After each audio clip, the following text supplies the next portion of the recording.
बीकानेर के गड्ढे का सरस्वती नदी कनेक्शन सामने आया है। इंडिया न्यूज बीकानेर के गड्ढे पर आपके लिए पूरी रिसर्च लेकर आया है। इसरो के तमाम शोध लेकर आया है, जिससे पता चलता है कि सरस्वती नदी लुप्त होकर राजस्थान में जमीन के अंदर बह रही है, जिसकी वजह से राजस्थान में एक और जहां पर जमीन धंसने की घटनाएं होती हैं, बड़े बड़े गड्ढे बन जाते हैं, तो कहीं पानी के फव्वारे निकलने लगते हैं। इसके पीछे का सच क्या है, ये इंडिया न्यूज आपके लिए लेकर आया है। पूरे रिसर्च के साथ हम आपको बताएंगे कि आखिरकार ये गड्ढा जो अपने आप पे गहरा और चौड़ा होता जा रहा है, इसकी सबसे बड़ी वजह क्या है।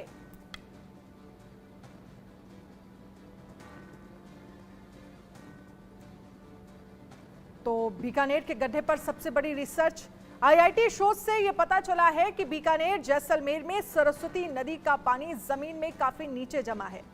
बीकानेर जैसलमेर में बहुत से ऐसे बोरवेल हैं जिनसे अपने आप पानी निकल रहा है। बोरवेल 1998 में मिशन सरस्वती योजना के तहत खोदे गए थे, उनमें अपने आप पानी आता है। बोरवेल से निकले पानी को जो भाभा एटॉमिक रिसर्च सेंटर्स ने 3000 से 4000 साल पुराना माना है। बताया गया है कि जमीन के नीचे मीठे पानी की 40 से 50 मीटर मोटी परत है। दावा है कि बीकानेर का गड्ढा इन्हीं बोरवेल के धंसने से बना होगा, या फिर सरस्वती नदी के पानी से मिट्टी में पोलापन आया होगा, जिससे जमीन का एक बड़ा हिस्सा धंस गया और लोग इसे कुदरत का कहर मानने लगे। जबकि दावा है कि बीकानेर का गड्ढा जमीन के नीचे सरस्वती नदी के पानी की वजह से बना है। जानकार बताते हैं कि जब नदी सूखती है तो जहां जहां पानी गहरा होता है वहां वहां तालाब या झीलें रह जाती हैं। दावा है कि ऐसी ही झीलें थार के रेगिस्तान के नीचे हैं, यानी पाताल में अब भी सरस्वती नदी बह रही है, जिसकी वजह से राजस्थान में जमीन धंसने की घटनाएं होती हैं। आपको बता दें कि राजस्थान के कालीबंगा में घग्गर नदी की तलहटी में सरस्वती की घाटी दफन है। वैज्ञानिक साक्ष्य ऐतिहासिक तथ्य पाताल में लुप्त सरस्वती की गवाही दे रहे हैं। विशेषज्ञों का कहना है कि कोई 4000 साल पहले सतलुज नदी पश्चिम में खिसककर सिंधु में मिलने लगी, जबकि पूर्व में सरस्वती का पानी यमुना में मिल गया। सैटेलाइट इमेज दिखाती है कि सरस्वती की घाटी हरियाणा में कुरुक्षेत्र, कैथल, फतेहाबाद, सिरसा में है, जबकि राजस्थान में ये नदी श्री गंगानगर, हनुमानगढ़, थार के मरुस्थल में है और खंबात की खाड़ी तक जाती है। वर्तमान में सूखी हुई सरस्वती नदी के समानांतर खुदाई में 5500 साल पुराने शहर मिले हैं। पीलीबंगा, कालीबंगा, लोथल में यज्ञ कुंडों के अवशेष मिले हैं, जो महाभारत काल के बताए गए हैं। तो ये पूरी रिसर्च के साथ हमने आपके सामने जो रखा है कि आखिरकार इस गड्ढे के पीछे की सच्चाई क्या है, जिसको लेकर ये कहा जा रहा है कि दिन पर दिन ये चौड़ा होता जा रहा है और गहरा होता जा रहा है। हमारे सहयोगी आशीष दीक्षित की बीकानेर गड्ढे और सरस्वती नदी के कनेक्शन की पड़ताल की है। देखिए क्या कुछ सामने निकल कर आया है। के गड्ढे का सरस्वती नदी से कनेक्शन क्यों है, ये मैं बार बार इसलिए हम लोग बता रहे हैं आपको, क्योंकि सरस्वती नदी की जब पड़ताल की गई, जब इन गड्ढों की पड़ताल की गई, तो दोनों का कनेक्शन सामने आया है। इस मैप के जरिए मैं आपको समझाऊंगा कि किस तरीके से सरस्वती नदी इस समय तो नहीं है, लेकिन वो किस तरह से राजस्थान से होते हुए गुजर रही थी। ये हरियाणा का है, रोपड़ है, अंबाला है, चंडीगढ़ है। इसके नीचे से देखिए कुनाल है, बनवाली है, कालीबंगा है हनुमानगढ़ में, और हनुमानगढ़ राजस्थान में है। इसके बाद ये नदी आगे बहती है, इसकी तमाम सहायक नदियां हैं। धीरे धीरे ये रेगिस्तान जैसलमेर, बीकानेर से होते हुए ये खंभात की खाड़ी, कक्षकरण से होते हुए खंभात की खाड़ी में गिरती है। ये वो नदी है, इसकी सहायक नदियां भी तमाम हैं। लोनी नदी है जो जैसलमेर में बहती है, तमाम सहायक नदियां हैं। ये धीरे धीरे नदी विलुप्त हो गई। तमाम इसकी सहायक नदियां थीं।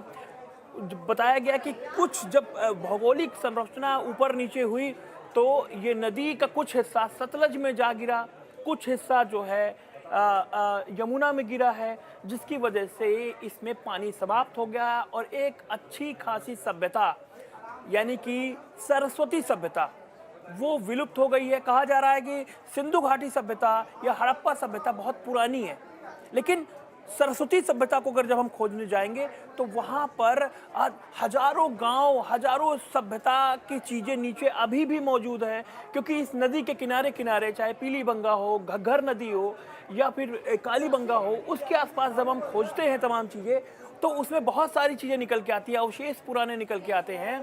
तो ये रिसर्च में भी पाया गया है कि राजस्थान के नीचे पानी के बहुत बहुत बड़ी बड़ी झीलें हैं। जब रिसर्च किया गया तो उसके नीचे वहाँ पर पानी के स्रोत पाए गए और ये करीब 40 से 50 मीटर मोटे पानी के स्रोत हैं। और कहा जा रहा है कि जब पानी के स्रोत, नलकूप, जब पानी बैठती है, जहाँ मिट्टी बैठती है, वहाँ पर ऐसे गड्ढे हो जा रहे हैं। तो इसमें कोई चौंकने वाली बात नहीं है। राजस्थान में कई जगह पानी की धाराएं अचानक से निकलने लगती है, राजस्थान में कई जगह ज़मीन बैठ जाती है। कई मामले आ चुके हैं ज़मीन बैठने के। एक ये जो बीकानेर में गड्ढा है उसका मामला सामने आया है। तो तमाम रिसर्च पड़ताल मैं आपके लिए लेकर आया हूँ और आप इस पड़ताल के ज़रिए जानेंगे कि ये कोई कुदरत का कहर नहीं है। जो चीज़ें हैं वो अब धीरे धीरे खुलकर सामने आ रही हैं।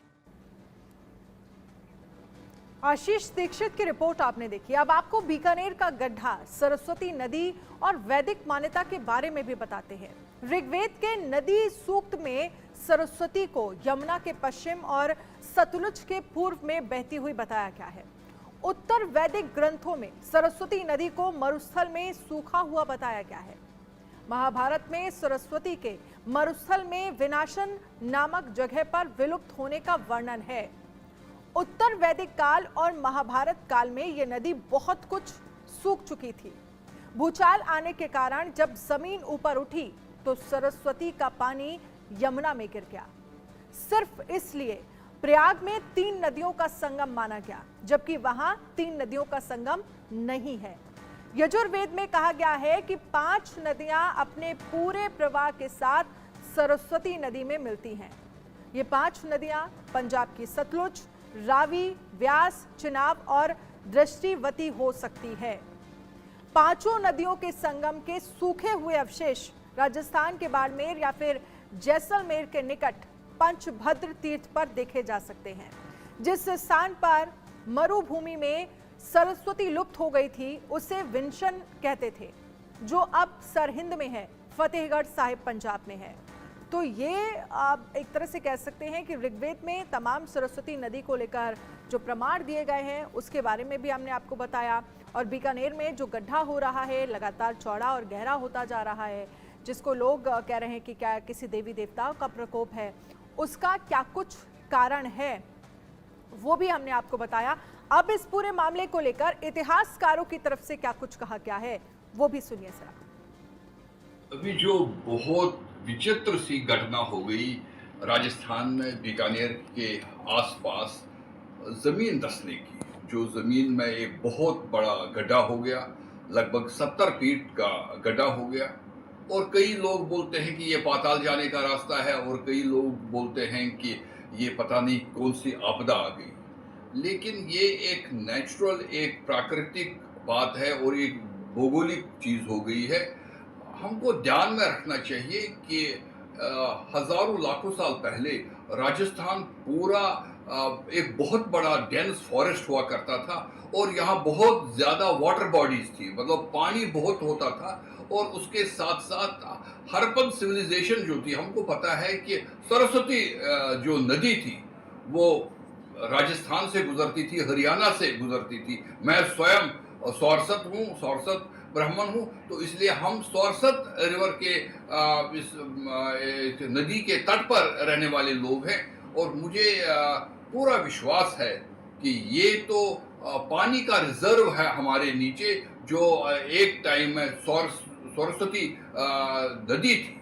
और हमको चाहिए, जियोलॉजिकल सर्वे ऑफ इंडिया को चाहिए और दुनिया भर के साइंसदानों को, साइंटिस्टों को चाहिए कि इस पर एक रिसर्च हो, अच्छी सी खोज हो और हमको पता चले क्या वहाँ पर पानी का भंडार है, क्या वहाँ पर कोई पानी के रिजर्व्स हैं, या वहाँ पर तेल के कुएं हैं, या वहाँ पर गैस है। इस सब का पर एक बहुत अच्छे से गवर्नमेंट को, भारत सरकार को जांच करनी चाहिए ताकि सब कुछ हमको पता चले कि आखिरकार सच क्या है। और ये बीकानेर में ये जो बहुत बड़ी घटना हो गई है, ये सारे भारतीय और जो विश्व में लोग हैं उनके लिए बहुत बड़ा आश्चर्य है।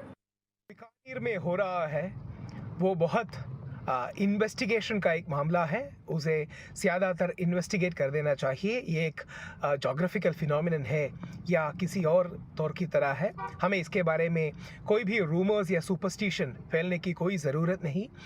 नेचर में ऐसे कई सारे फिनोमिनन है, नेचुरल फिनोमिनन है जो बहुत मिराकुलस है, जो हमारा नॉर्मल लॉजिक को डिफाई करता है। इसलिए ज़्यादातर इसमें साइंटिफिक इन्वेस्टिगेशन होना चाहिए।